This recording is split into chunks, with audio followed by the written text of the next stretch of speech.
Okay, so we've been talking about sort of thermodynamics in this chapter. Remember that really thermodynamics deals with the idea of spontaneity, really, in terms of a chemical reaction. Um, so, also an important sort of aspect of that is, as we've talked about, that if a reaction is spontaneous, it doesn't necessarily mean that again that it occurs really fast. It could actually occur really slow as well. It just means under those sort of conditions, we would expect the actual reaction to sort of take place. How fast, how slow is not really sort of what thermodynamics deals with. That's more what kinetics deals with, like we talked about at the beginning of the semester, kind of how fast or slow reaction will take place.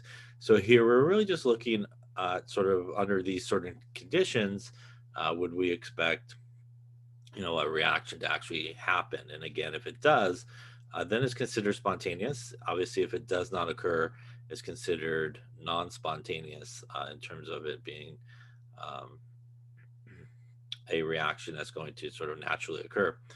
So there's several different sort of thermodynamic properties that we look at and that we deal with. And again, a couple or at least one that you've seen previous to this class, which is again delta H that we see a lot. Um, Delta H is obviously, as we talked about, the enthalpy. It's kind of like the heat of a reaction. As we talked about many times, it being negative implies an exothermic reaction, meaning heat and energy being given off. If it's positive, then it's endothermic, which means heat and energy is being absorbed. That's sort of like the kind of first law of thermodynamics, which is that conservation of energy. We don't create nor destroy energy. It is conserved. It is transferred from one kind of form to the next. But again, we don't sort of create it. We talked about the idea of using sort of delta H, or whether or not a reaction is exothermic, to help us decide whether or not it will be a spontaneous reaction. And sort of the result of that was, as we saw several examples early on in this chapter, where we had some delta H's that were negative, and those were some spontaneous processes or reactions. We also saw some delta H's that were positive, um, that also had spontaneous processes occur. For example, like the ice melting, I believe was positive sort of delta H. Again, that occurs spontaneously. So what we came to sort of a conclusion was that although delta H being negative can be very helpful or sort of favor a reaction being spontaneous, it doesn't necessarily guarantee that it will be. And again, we had some of those endothermic ones that definitely were spontaneous reactions. So we need to look at some other sort of thermodynamic properties to help us decide whether or not sort of reaction will be spontaneous or not.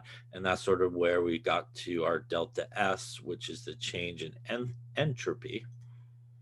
And it's really about disorder here, or order, whichever way you want to think about it. But in this case, when we talk about entropy and we talk about the increase in disorder, we actually get an increase in the entropy. And unlike a lot of things, that means that it's actually going to become more positive. So as disorder increases, and I guess the opposite way of looking at that is that order decreases, um, we would expect the delta S value to become more positive.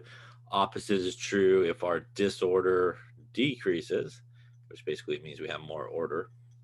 Our delta S will drop and it will then become more of a negative number.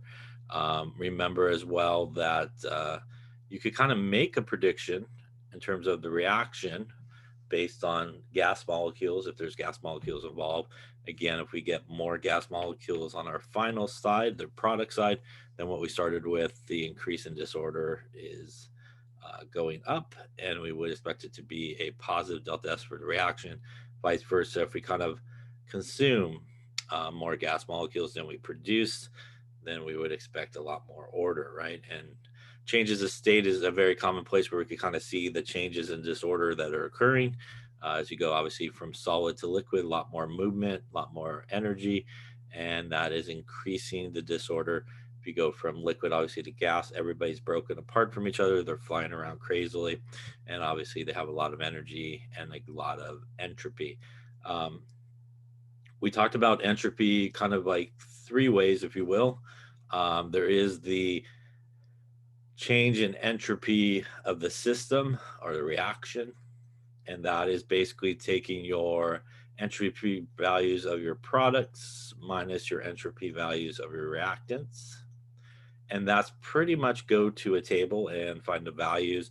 Remember that when we look up these values, you want to make sure that you find things in the correct states. We also talked about the surroundings, delta S of the surroundings. And if you remember, it is related to really the delta H of the reaction. And we got a minus delta H of the reaction divided by the temperature in Kelvin. And this is, again, how we calculate the surroundings. The negative here is for that opposite relationship that we talked about, where if a reaction is exothermic, it's going to give off the system to the surroundings. And if it's exothermic, delta H will be negative. Negative and negative will turn our delta S into a positive value here when we talk about the surroundings. And again, the idea there is that the surroundings is picking up all the heat and energy given off by the reaction. Everybody in the surrounding is going to gain more energy, kind of move around a lot more, become more sort of energized, if you will, and create a lot more disorder in that particular case. Opposite would be true again if the system was like picking up that heat and energy and from the surroundings, was kind of coming into the system from the surroundings. Delta H would be positive, which means for the surroundings, a positive and a negative would result in a negative delta S. Again, the surrounding giving up all that heat and energy, basically going to make everybody in the surroundings kind of slow down, not move as fast, going to create a lot more order than there was before it did that. And again, we would expect the surroundings there to have a negative delta S because of that. Also, we talked about the idea that temperature does play a role in it. So, if you're starting with a very high temperature to begin with in the surroundings, the added energy coming in from the system or the reaction might not make a tremendous amount of difference. We actually cannot use necessarily both of these guys individually to determine whether or not a reaction is going to be spontaneous, but we could calculate something that we talked about, delta S of the universe, which would basically be delta S of the system plus the delta S of the surroundings. And if that happens to end up being a positive number, then we can say that this reaction is spontaneous. So again, individually, the system, the surrounding, you kind of use those values to determine whether or not a reaction will be spontaneous. We do need to calculate the delta S of the universe. And again, if it's positive, obviously it's spontaneous, and vice versa there. If it's negative, then obviously it would be a non-spontaneous sort of reaction. Any question on the stuff that we talked about last time there?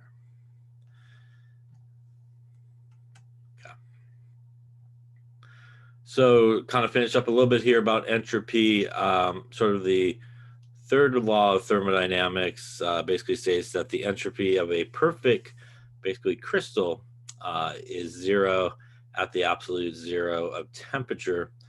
Basically what that means, the keywords here is perfect, right? It's crystal. So obviously we talked about microstates, right? So in that case, right, if a perfect crystal means kind of like one way to probably do that. And again, if we look at that, natural log of 1 would be 0, and that basically would zero that guy out to an entropy value that's very small, or 0, basically in that particular case. Remember, microstates, again, are sort of different ways that you can really sort of accomplish something. And again, the more ways you could accomplish it, the more probable it is, probably the higher the entropy value. If there's only kind of few ways to accomplish something, then you're going to have a probably small entropy value as well. What we're looking at here is sort of the entropy of kind of phase changes, if you will. It's kind of upside down in terms of what we normally look at, but what we see here are these transitions that you might be familiar with. Obviously, going from solid to liquid to gas, as we talked about, is going to cause an increase in the entropy. Again, you can see it's much ordered here, and then obviously not so ordered as we head over in this direction. So all this is really increasing the entropy, as we can see, becoming more positive. This is also sort of like a heating cooling curve kind of on its side, if you will. And one thing that you might remember from delta H and so forth is that the process where we go from, say, solid to liquid, which is right here, and the process where we go from liquid basically to solid in terms of temperature is basically a plateau line. It basically occurs at the same temperature. As you can see, if you took this guy straight down, those processes occur basically, for example, you went straight-ish, basically occur at the same temperature. So it's not really, for example, if we talk about water, it's not really till we get kind of over 0 degrees that we kind of get liquid water. It's not until we get kind of below 0 degrees that we have sort of ice. Right at 0 degrees, we're kind of in equilibrium with both phases. There's ice and liquid water happening. Same thing happens at this transition. Again, if we're talking about water, for example, this would be 100 degrees Celsius, where both boiling really and sort of condensation or evaporation and condensation occur. And in this case, if we're right at 100 degrees, we would have both phases there at the same time, some liquid, some gas happening, kind of what happens at the surface of a liquid. You got some guys jumping out of the liquid, you got some guys coming back into the liquid, sort of back and forth. Again, not until we get a little bit above 100 degrees, for example, that we would start to see sort of steam and gas, until we get a little below 100 degrees that we would start to see sort of the liquid that started happening. So there's also some enthalpy type values that are associated with these things. As you might remember, perhaps as we go from the transition of solid to liquid or liquid back to solid, that is the delta H of fusion, right? Or the heat of fusion. And to remind you, that again is the energy that's required not to change the temperature, but simply take a substance from a solid state to the liquid state at the same temperature, or vice versa, go from the liquid state back to the solid state at the same temperature. Is basically this transition right here that's highlighted going in each direction is that delta H of fusion. For example, for water, it's, somewhere in the ballpark of like 333 joules per gram, or about 6 kilojoules per mole in terms of the energy that's required to do that. We also have a similar transition that occurs, obviously, as we talked about there, liquid to gas or gas back to liquid. That's the delta H of vaporization. And that is really for this transition here, going in both directions. And again, it's the energy required to do nothing more than take a substance at its really normal boiling point and convert it, for example, from liquid to gas, or go the opposite way, gas to liquid. And just for a reference point, water, something like 2260 joules per gram, or about 41 kilojoules per mole, is the heat of vaporization for that. Now we'll talk about a little bit later on, but there's also entropy sort of changes that occur when we do phase changes. We would have something like the entropy of fusion and the entropy of vaporization in this particular case. And basically it tells us what we would expect to happen, as we obviously are going from liquid to gas. We would expect a lot more disorder sort of happening, and this will end up being a positive number, and vice versa, it'll be a negative number for kind of going in the opposite direction. So delta S of vaporization will be positive in this direction, and again, negative in that direction. Same thing holds for the top. It'll be positive in this direction, delta S, and negative in the opposite direction. We'll talk a little bit more about that a little later on as well. All right, so then let's talk about another important sort of thermodynamic property that we could use to sort of understand what's happening in terms of reactions and in terms of sort of spontaneity of reactions. And that is our good friend delta G, which is Gibbs free energy. So a couple of things about Gibbs free energy. First off, it is delta G. So delta G is Gibbs free energy. It basically is pretty much what the name implies. It's the amount of energy that's basically free to do some type of work. So when we calculate the delta G, it can tell us kind of right away if the reaction is going to be sort of spontaneous or non-spontaneous. So again, we talked about sort of in a spontaneous process, the delta S is delta S of the universe is greater than zero or positive. Again, in an equilibrium process, it's going to equal zero. So there are a couple of different ways that we will see to sort of calculate delta G. One common way is our delta G, just like we'll see in a second here, basically is our delta G of our products minus the delta G of our reactants. So you definitely can go to a table and find these values, and we'll see that, I think, in the next slide, and kind of calculate that way. Another way that we could calculate delta G is actually to use some other thermodynamic properties, such as H and S, and that's what we got going on in this equation here. Delta G is equal to H, which is our enthalpy,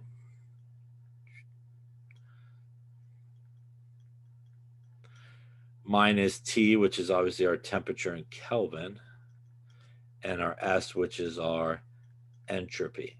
So if you happen to know the delta S or delta H of the system, you could use that to calculate the delta G for a reaction. Now, there's an important thing, especially with this equation, and it has to do with units. So you definitely want to be very careful with units of this guy and this guy. So a couple of reminders of common units that we have for those guys is that the delta H is typically in kilojoules. Delta S is typically in joules. So you got sort of a thousandfold factor you have to watch out for, definitely when you're using this equation. And it's a very common thing that people sort of overlook, and you end up obviously going to be off by probably like a factor of 1,000 or so. So you do have to do some type of conversion usually. And again, it's really up to you, whichever way you want to kind of do it. You could convert the delta H into joules or the delta S into kilojoules. In the end, though, usually speaking, in terms of units for delta G, it is usually in kilojoules most of the time. So delta G oftentimes is sort of stated in that kilojoule sort of unit. So, you can make your decision however you want to do it. Something a little bit different as well in terms of delta G is a couple of things. But first off, we'll see a lot of equations or a number of equations that deals with delta G. And sometimes people are like, I'm not sure sort of which one I should use, to sort of solve for delta G. And the simple rule to follow on that is pretty much solve it based on the information given to you. So we'll see some examples as we go through the rest of this chapter. But, if you have a problem where you are not given anything other than maybe the equation, the chemical equation, that probably is a situation where you would go to the back of the book or a table, you would look up the values and kind of do products minus reactants. Maybe you have a problem where they give you the delta H and delta S, then obviously this equation here would be probably the appropriate choice there to help you calculate it. So, especially with delta G, we'll see a number, maybe 3 or 4 different sort of equations that have delta G sort of in it. And the best piece of advice is just to sort of answer the question or pick the equation based on sort of the information that's given to you. And that's usually very helpful when you're doing that. Another nice thing sort of about delta G and sort of deciding whether or not something is spontaneous or not is we can actually use delta G directly to help us determine whether or not a reaction will be spontaneous.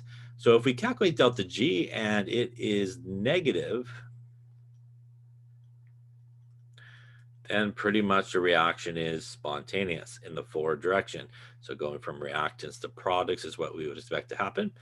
If delta G is positive, it's going to be non-spontaneous. So the reaction is non-spontaneous the way it's written. If you happen to reverse the reaction, then the reaction would then become spontaneous.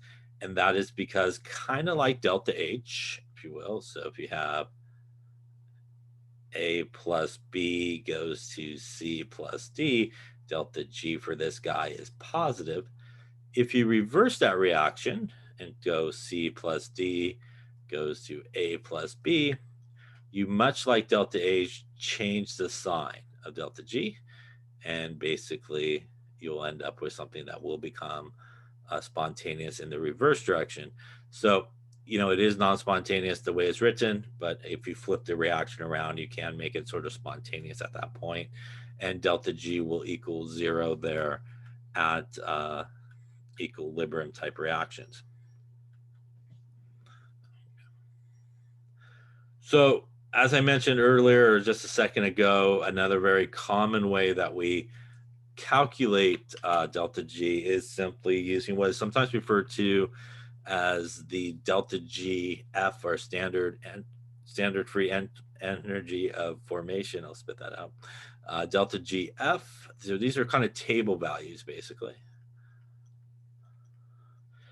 These are values that you would look up in the table, and there's a lot of symbols here, but this is a fancy way of saying to calculate the delta G naught. It would be our delta G of our products minus the delta G of our reactants, as we just been talking about. Just like we do with delta H and even delta S, we do take the coefficients into account. So, if you were looking up the value of C, for example, and the coefficient here was 7, you would multiply the value by 7 that you would find in the table. You basically add up all your products, and then you subtract it from all the delta G's of your reactants, and it'll give you that delta G value. This little sort of knot typically indicates sort of standard conditions, if you will, and that usually indicates sort of basically table type conditions. So when we talk about standard conditions, it's here in sort of our table. For things to usually to be sort of considered standard conditions, if we're talking about any type of gases, we're talking about a pressure that's 1 atmosphere. If we're talking about any solutions or concentrations, it is usually 1 molar. If we're talking about temperature, it's usually 25 degrees Celsius. So those are the 3 big ones in terms of things being sort of standard conditions. Under those standard conditions, which is sort of what the little knot means. And again, those 3 are, again, is if you're doing something with pressures, 1 atmosphere, dealing something with concentrations, 1 molar, and usually the temperature is like 25 degrees Celsius or 298 Kelvin. So those are a lot of 3 major guys that sort of what makes something sort of those standard conditions, and usually that little knot sort of indicates things are being done sort of under standard conditions. Now, a couple of other important things when you use this table or look at this table that will be similar to some of the things that we've seen before. That is that the delta G values that you look up in these tables will be in kilojoules. And unlike delta S, remember delta S, there was some values for things like O2, things in their standard state. When you come back to delta G, those values are going to be 0, just like for delta H, that will be 0. So really, again, it's only that entropy that has that sort of values for things in their standard state. Here, again, if you look up in the table, you'll find some zeros basically for those guys. So again, these are 2 now ways that you could calculate the delta G of the reaction, either using the H and S value if it's given to you, or you calculate it, I guess. It's another way you could do that. Or obviously, if you're not given anything really, you could just go to the table, look up the standard free energy of formation, and basically do products minus reactants. Any questions on that there?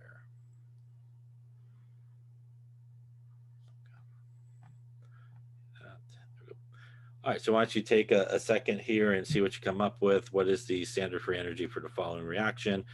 Some delta G values you would find on the table is on the bottom of the slide, so that might be helpful. It's sort of the only thing given to us. We obviously would go to the tables to get these values. So we're going to do really our products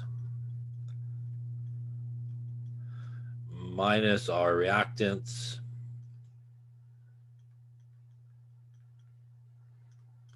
So here on the product side, we got 12 CO2s. We would look up the value for CO2. Looks like it's minus 394. 0.4. There we go. And we're then going to add it to our waters here, which there are 6 of them. So that's going to give us 6 times the water, which looks like in this case minus 237.2 kilojoules. That should take care of all of our product side. We then would subtract our reactant side, which would be 2 times our C6H6, which looks like it's a 124.5. And that would be plus 15 times 0. So remember that things like O2 and such that are in their standard state basically will have a value of 0 kilojoules. And that's again why it would be 0 in that case. If we do all that good adding up there, we end up with 12 times minus 394.4 plus 6 times minus 237.2, and then minus 2 times 124.5, going to get us minus 6405 kilojoules for our delta G. That tells us that our delta G value here is less than 0 or negative, which then would imply that this reaction should be spontaneous. It is combustion reaction, basically. Question on any part of that calculation there. So not too bad. Again, very similar, pretty much identical to ways that we calculate delta H when we don't have any information given to us. And obviously the way that we calculate delta S is go to that table and products minus reactants. Now, another important thing that we sometimes see here sort of in thermodynamics, and a lot of times in this sort of chapter in terms of questions, a lot of times you're given information. Well, actually, you're not given information. You're given information in terms of this guy is positive, this guy is negative. Would you expect this reaction to be spontaneous or non-spontaneous? So there's a number of times you'll come across questions where they really won't give you values, but they'll kind of tell you things like that, like this sort of guy property is positive, this guy's negative. Would you predict this reaction would end up being spontaneous at normal temperature or high temperature or low temperature? And you could kind of use the formula itself to help you out here. For example, if we look at this formula, delta G equals H minus T delta S. A couple of reminders in terms of units. Again, this guy is going to be kilojoules. This guy will be kilojoules. And this guy would be joules. So you could kind of think about this equation in 2 parts. There's sort of this part here. And there's this part here. Now, what effect will some of these things have depending on sort of what things are positive, what things are negative? Let's take a look at some scenarios and sort of see what happens in that situation. Let's start with whether or not what will happen if our delta H is positive and our delta S is positive, right? So in this situation, delta H is definitely going to be positive. Our delta S will be positive, which means the only way for delta G really to become negative and spontaneous would be we need to get this back part to be a larger number than the delta H. And because it's already starting about 1,000-fold less, that means the only way that's going to occur is the delta G would be negative at very high temperatures. At high temperatures, we're able to get this back part of the formula to be a larger number than the front part, and that would obviously turn the whole thing negative. It would be non-spontaneous, right, at low temperatures, right? Will yield you a positive value there when these two guys are positive. Now, when we look at another sort of combination, let's take a look at what happens when perhaps delta H is negative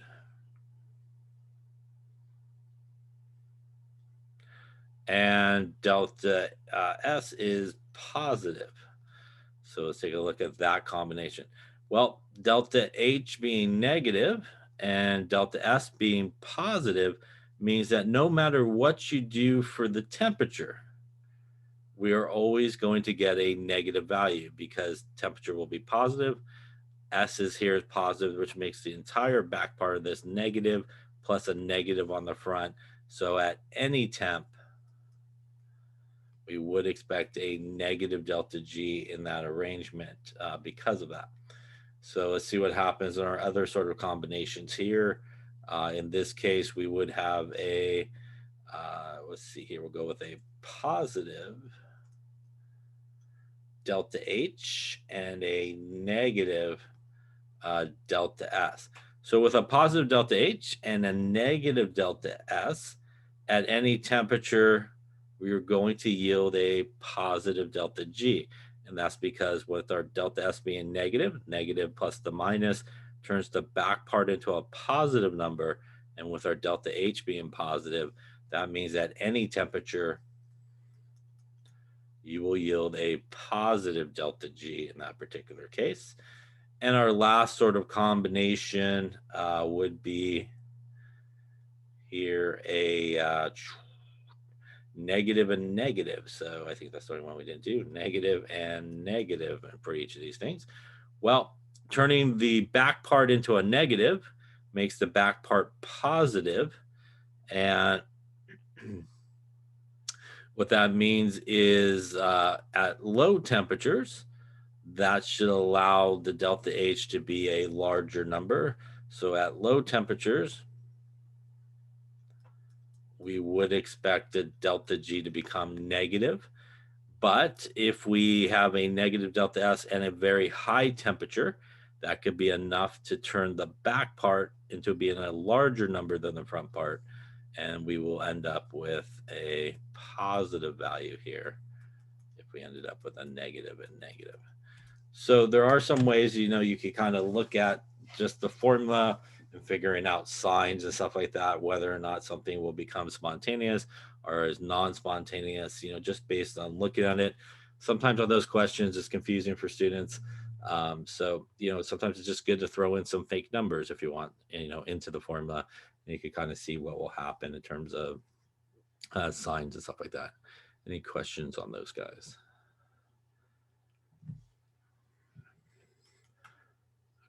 So let's take a look at sort of this deal. Let's say we have a calcium carbonate going through a decomposition reaction. It's going to produce some calcium oxide and some CO2 gas. If the delta H was 177.8 and the delta S is 160.5, why don't you take a second and calculate the delta G naught at 25 degrees Celsius here.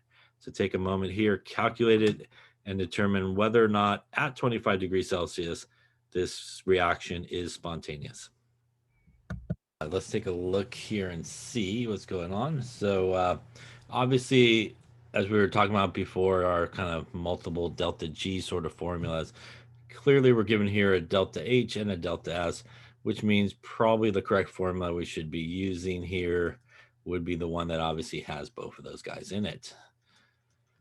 So really at this point, we can kind of plug it in. So our delta G naught will equal 177.8 times 1,000. And the reason I'm doing that is I'm going to convert this into joules because, again, this guy's in joules, or you could do both into kilojoules. But remember, you do have different units here, kilojoules and joules. So you need to do some type of conversion. So I'm just going to simply convert it to joules first. And then that's going to be minus 25 degrees Celsius, which is 298 Kelvin, times our delta S. And again, since I already converted mine into joules, we're going to be good in terms of units. You obviously could have went the other way and converted your 160 into kilojoules if you wanted to and put it in there. And it's come out the same, really. Come out the same if you punch in the right numbers. Try that again. 1,000 here. Minus 298 times 160.5. Looks like it gets us something like 1,29971 joules, which is roughly about 130 kilojoules First off, any question on that calculation there? At this point, looking at it here, we see it is a positive value for delta G, which would tell us that at 25 degrees Celsius, this reaction is non-spontaneous because we did get a positive value for delta G. So the question then becomes, all right, well, we know it is not non-spontaneous here at 25 degrees. Can we figure out at what temperature it would become spontaneous?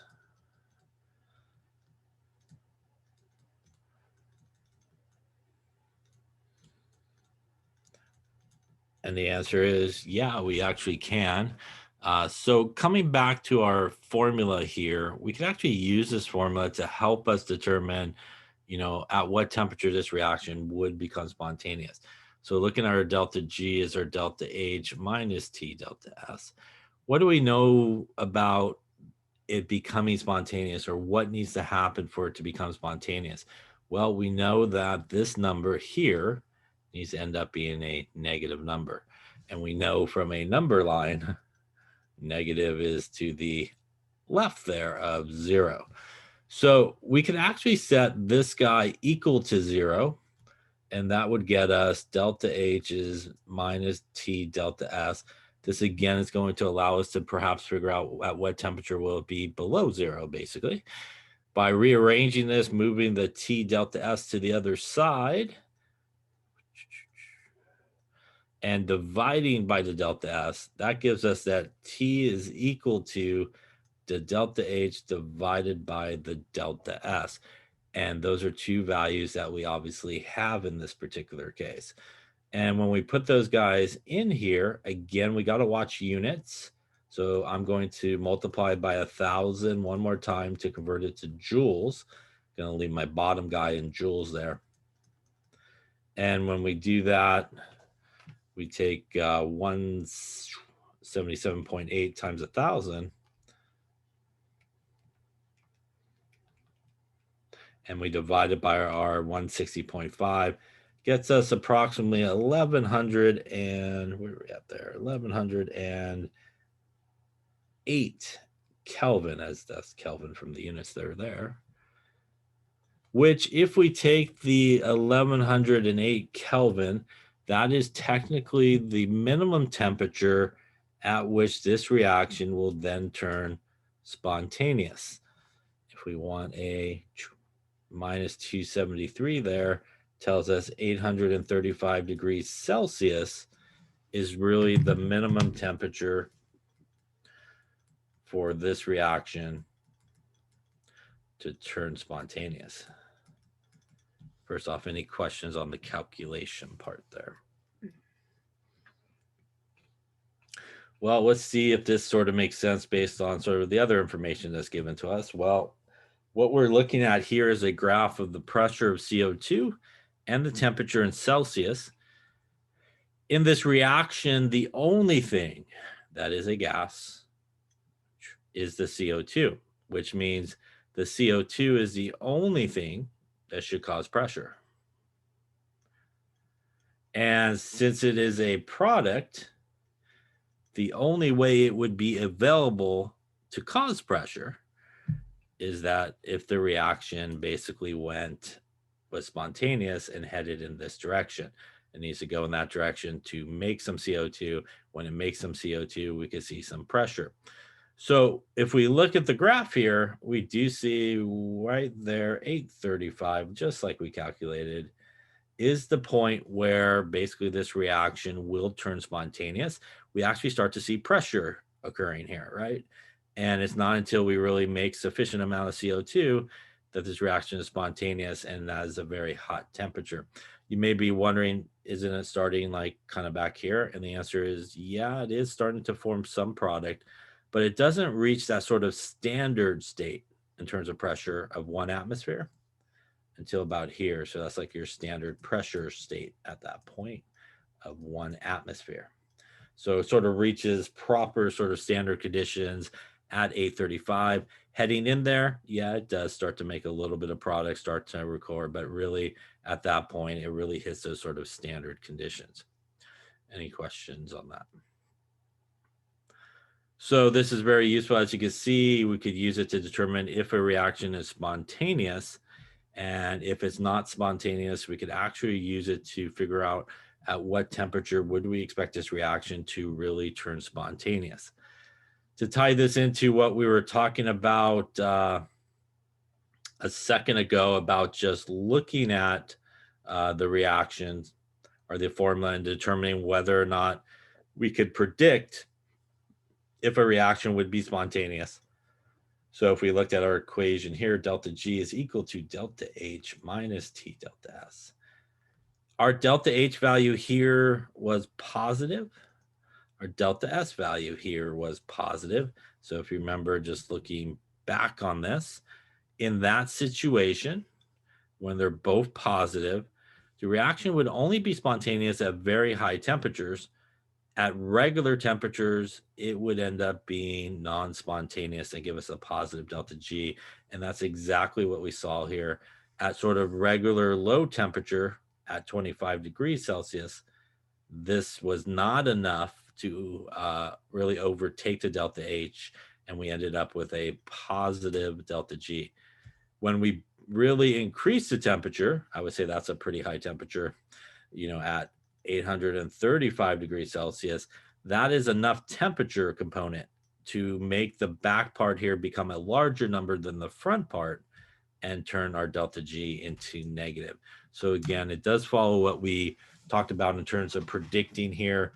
Our two positive values here would mean that this reaction really would only be spontaneous under very high temperatures. And obviously room temperature, which is kind of like 25 degrees Celsius, is obviously not high enough to accomplish that. Any questions on that there? So why don't you try one more here? For the following reaction, delta H is what's given, delta S is what's given. Are the reactants or products favored under standard conditions? Basically, is the reaction going to be kind of spontaneous or non-spontaneous? So take a moment and see what you come up with. Delta S, and I want to know if it's spontaneous. So we can look at our equation. Our delta G is equal to our delta H minus T delta S. We got 25 degrees Celsius there, so we need to do a little conversion there and add some 273 to that. We also got, again, a reminder, some different units happening here, so we want to be careful when we put those in. Again, it is your option as to how you want to do that. I'm just going to, again, convert it to joules first. So I'm going to take the first guy and multiply it by 1,000. That's going to convert me into joules minus my temperature, which is 298. And now that I did that, I could leave my delta S the same as minus 216.4 joules there, joules. Giving us a value here of minus 1204 times 1,000 minus 298 times minus 216.4. And that looks like maybe we got minus 1139512.8 joules. Maybe do a little cleaning up here of minus 1140 kilojoules in this case here. Again, moving it basically 1, 2, 3 places and rounding up gets us to minus 1140 kilojoules. The negative symbol here tells us our delta G is less than 0 or negative, which tells us should be spontaneous, which tells us that it should be heading in this direction, really towards products. Any questions on that particular one there? Now, again, could we have made sort of our prediction based off of the formula and what we saw sort of occur? So if we kind of analyze our values that were given to us in terms of the delta H and our delta S, our delta H here was negative and our delta S was negative. So again, in this case, if we look at it back to our sort of combination, our two negatives, right? At low temperatures, it will be spontaneous. At really high temperatures, it will become non-spontaneous. And that's what we see here. At low temperature, because of that low temperature, the negative and negative here is going to turn this whole thing into a positive, but at that low temperature is still smaller than our kilojoules over here.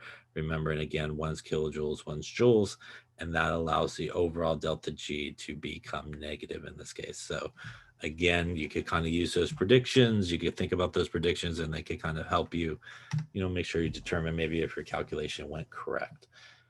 Any questions on any of that there? All right, so I think it's probably a good stopping place here. So